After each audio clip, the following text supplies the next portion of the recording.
laisse pas les grands détruire ton petit cœur, ton univers d'enfant est un havre de bonheur. Anne, Anne, garde ta magie. Anne, Anne, moi je serai ton ami. Tes rêves au fond de toi sont trésor infini, plus précieux que la vie. Anne, Anne, je suis ton ami.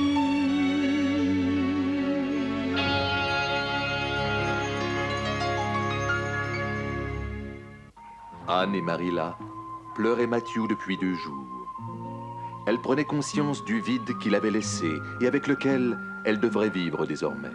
Sans lui, les pignons verts ne seraient plus jamais les mêmes.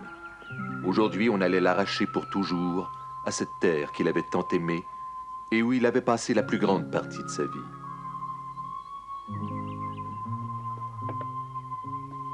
Allons, viens manger, Anne. Il faut finir de déjeuner avant qu'il n'arrive. Je ne peux rien avaler, Marilla. Force-toi, il faut manger quelque chose, ma petite fille. Anne, je peux entrer? Oh, c'est Diana. Elle est venue, Marilla. Bonjour, Marilla. Ah, je sais qu'il est un peu tôt, mais j'ai pensé que je pouvais me rendre utile. Papa et maman ne vont pas tarder. C'est très gentil à toi, Diana. Je te remercie. Merci, Diana.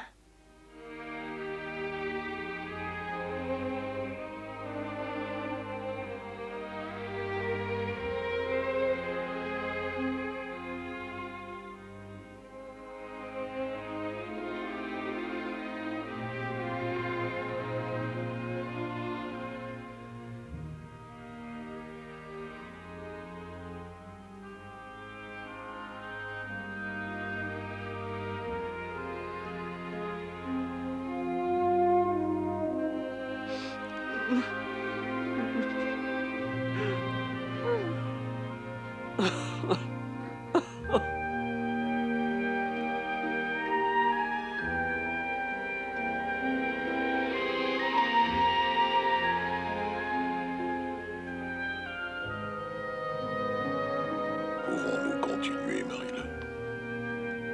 Très bien faite, Monsieur Bell.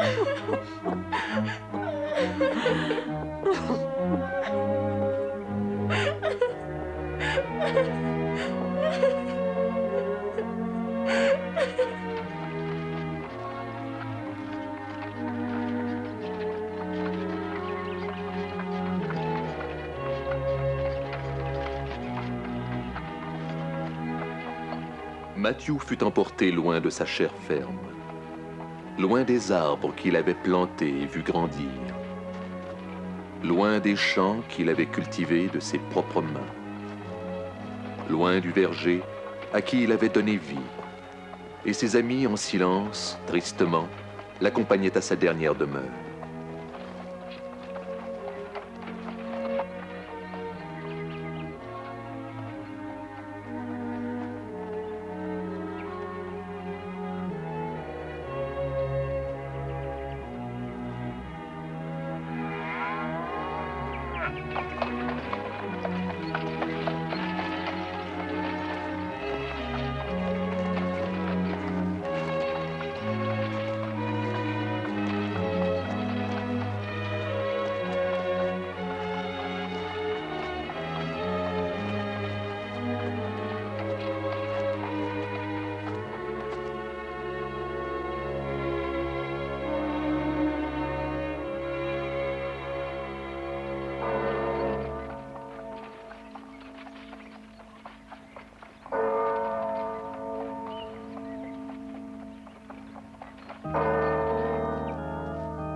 que la félicité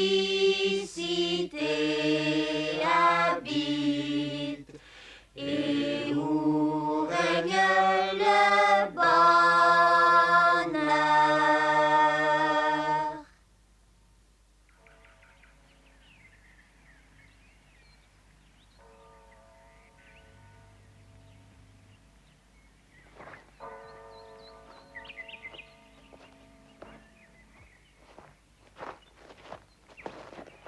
De toute façon, vous traversez une mauvaise passe, n'est-ce pas, Anne?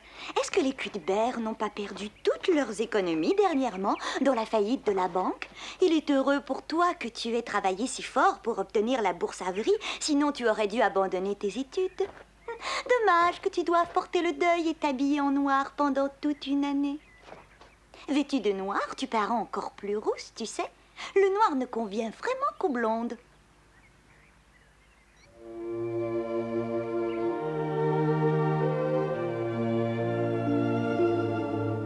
Et puis Avonlea retrouva sa placidité quotidienne, et même au pignon vert, la vie reprit son cours habituel.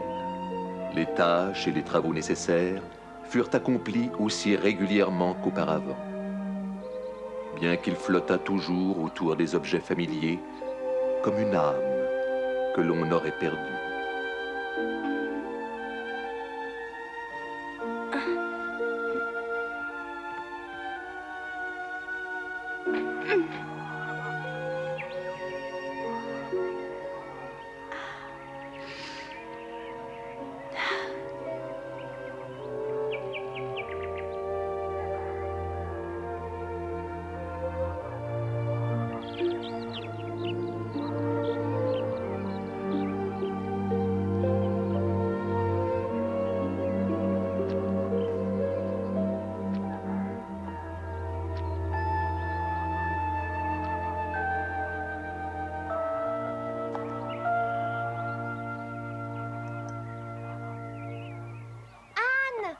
Diana! Je me demandais comment tu allais, mais j'étais très occupée. Veux-tu me pardonner et venir chez moi? Nous venons de recevoir la nouvelle machine à coudre que papa avait commandée. Une nouvelle machine? Magnifique! C'est un tout nouveau modèle et je voulais que tu la vois avant tout le monde. Anne, tu viens? Merci, mais je suis désolée, Diana. Je vais sur la tombe de Matthew maintenant. Sur sa tombe? Matthew aimait beaucoup cette rose-là. Elle vient juste d'éclore. C'est triste qu'il ne puisse pas vraiment la voir. Alors j'ai pensé qu'il serait heureux que je plante cette bouture près de lui. J'y allais quand tu es arrivée. Parfait. Je vais au cimetière avec toi et ensuite tu viendras à la maison. D'accord, Diana.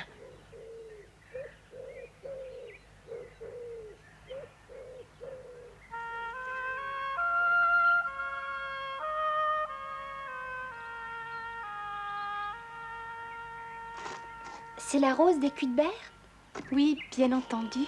C'est la mère de Matthew qui l'avait rapportée d'Écosse autrefois. Ça remonte loin.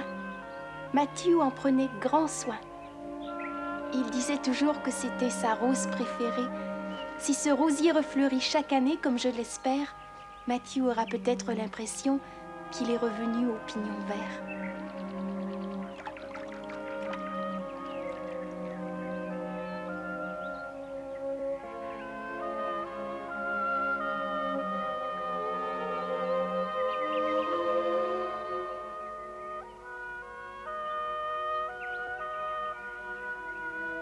J'espère qu'elle prendra racine.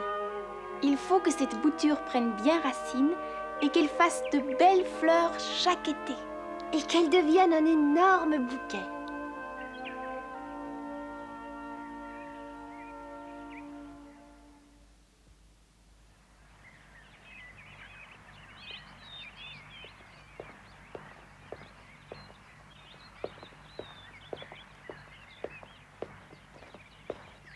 Dis Anne, quel genre de garçon est Frank? Tu m'avais dit qu'il accompagnait Josie Pye le jour de la cérémonie d'entrée. Tu te souviens? Oh, tu parles de Frank Stockley? Ils étaient logés dans la même maison, je crois. Tu sais, Ruby m'a raconté, et j'ai trouvé ça très drôle, qu'il y a quelques jours, Josie a reçu une lettre de Frank Stockley. Et Croyant que c'était une lettre d'amour, Josie l'a ouverte. Et devine un peu ce que disait cette lettre. Franck avait écrit « Je ne peux pas faire mes devoirs, alors s'il te plaît, renvoie-moi très vite mon livre que tu as emporté par erreur. » Tu te rends compte? Et Ruby m'a dit aussi qu'elle croyait ne pas être indifférente à ce fameux Franck, mais qui ne l'intéressait pas du tout. Et elle ajoutait « Je ne le vois même pas. » C'est drôle, nous arrivons à un âge où les filles commencent à s'intéresser aux garçons. Diana, cesse de me parler de ça, veux-tu? Mais Anne, Il y a des choses plus sérieuses dans la vie. mais Anne, où vas-tu? À une autre fois, Diana.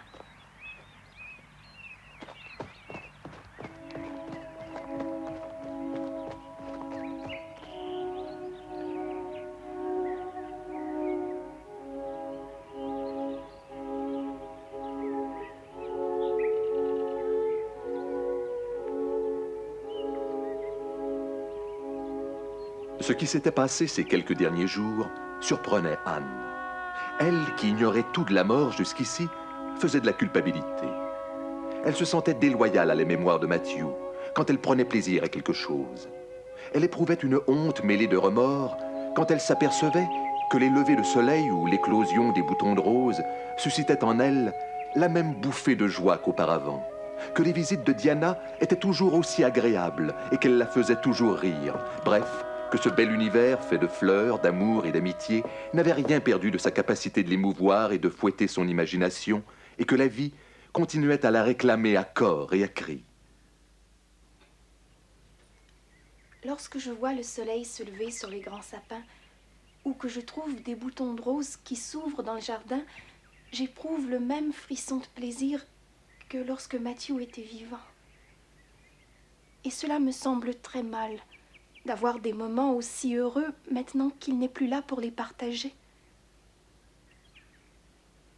Il me manque terriblement, vous savez, terriblement. Mais voyez-vous, la vie et toute chose dans le monde me semblent merveilleuses et passionnantes. Aujourd'hui, Diana a dit quelque chose de drôle et je me suis surprise à rire. J'ai cru pourtant, lorsque c'est arrivé, que je ne pourrais plus jamais rire de ma vie. Et il me semble que je ne devrais plus en être capable. Je comprends ce que tu ressens, Anne, c'est tout à fait normal. Mais souviens-toi que Matthew aimait t'entendre rire. Anne, il aimait savoir que toutes les belles choses qui nous entourent te rendaient heureuse. Il est parti, voilà tout. Mais ta joie lui fait toujours autant plaisir. Vois-tu, je suis convaincue qu'il ne faut pas fermer notre cœur aux forces naturelles qui peuvent nous guérir.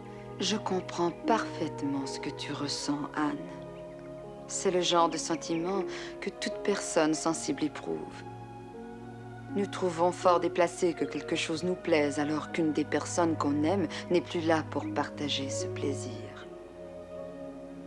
Nous avons l'impression de manquer de dignité dans le chagrin quand nous reprenons goût à la vie. Mais la vie ne s'arrête pas quand on perd un être cher. Il faut continuer pour lui comme pour nous, Anne. Vois-tu, je suis sûre que s'il pouvait te parler, il te dirait la même chose. Il t'aimait tant, Anne, et il voulait que tu sois heureuse. Oui, je sais. Je suis allée au cimetière avec Diana aujourd'hui. J'ai fait une bouture du petit rosier blanc que sa mère avait rapporté d'Écosse et je l'ai planté sur la tombe de Matthew. Matthew disait toujours que c'était ses roses préférées. Elles sont toutes petites, mais si douces et parfumées malgré leurs épines. Cela m'a fait du bien de planter cette bouture-là près de sa tombe, comme si je lui faisais un plaisir particulier, comme s'il pouvait les voir et les sentir. J'espère qu'il a trouvé des roses comme celle-là au paradis. Peut-être même que les âmes de toutes ces roses qu'il a aimées pendant tant d'années lui ont dit à l'arrivée « Matthew Cuthbert, nous sommes là pour t'accueillir. »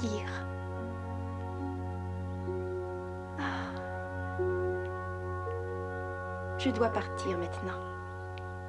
Marilla est seule à la maison et la solitude lui pèse encore plus lorsque la nuit tombe. Elle sera encore plus seule, j'en ai peur, quand tu partiras à l'université.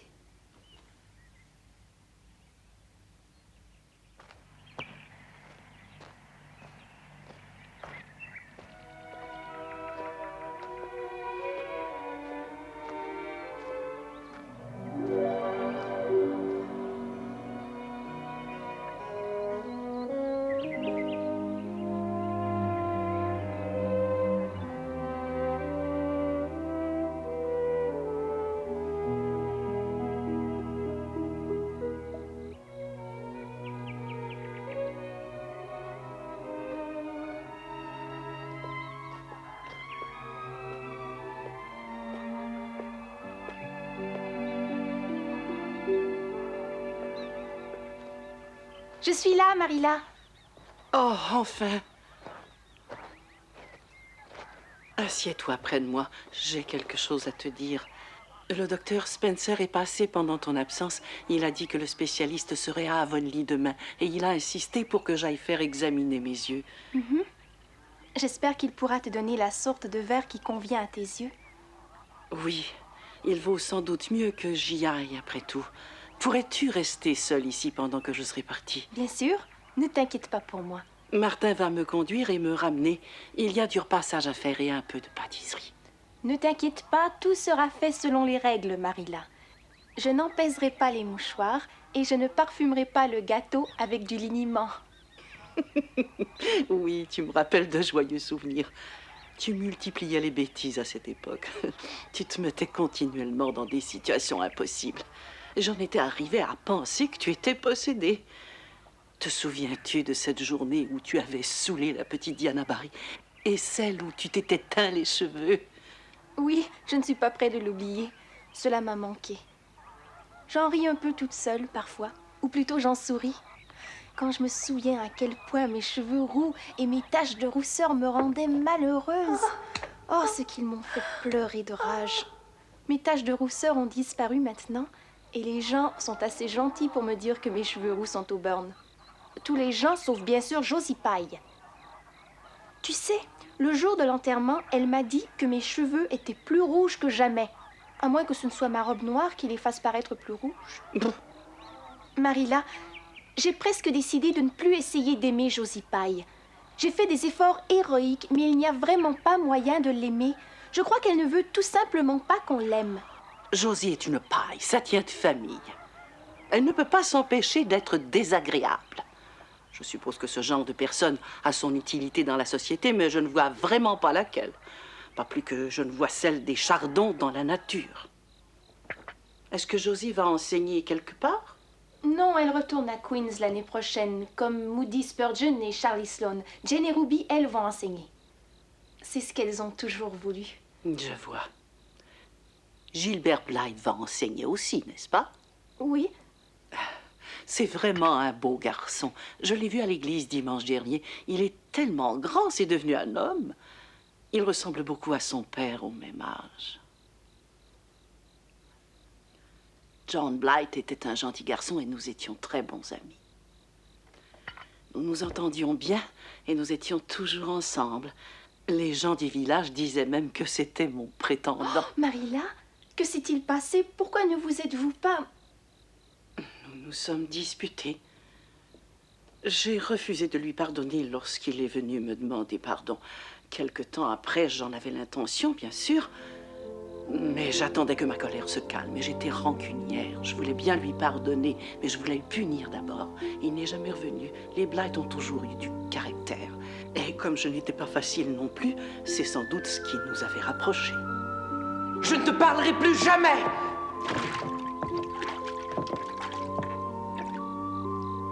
Mais après cette dispute, notre belle amitié s'est envolée. Je m'en suis voulu à l'époque et j'ai toujours regretté de ne pas lui avoir pardonné lorsqu'il m'en avait donné l'occasion. Tu as donc eu aussi ta part de romantisme, Marilla? Oui, je pense qu'on peut dire ça, quoiqu'à me regarder, cela ne semble pas évident. C'est qu'il ne faut jamais juger les gens sur leur apparence. Tout le monde a oublié mes amours contrariés avec John Blythe. Je les avais oubliés moi-même. Vois-tu, ces souvenirs me sont revenus tout à coup quand j'ai vu Gilbert dimanche dernier. Il ne faut pas t'y tromper. Prends ton thé. Merci, Anne.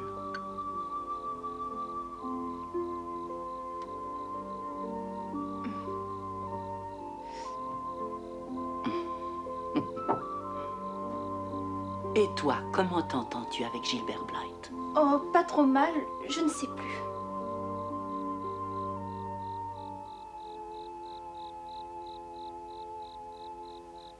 Marilla avait été chez l'oculiste et en était revenue avec un rapport inquiétant. Il fallait donc que Anne prenne une décision. C'est ce que nous vous raconterons la prochaine fois.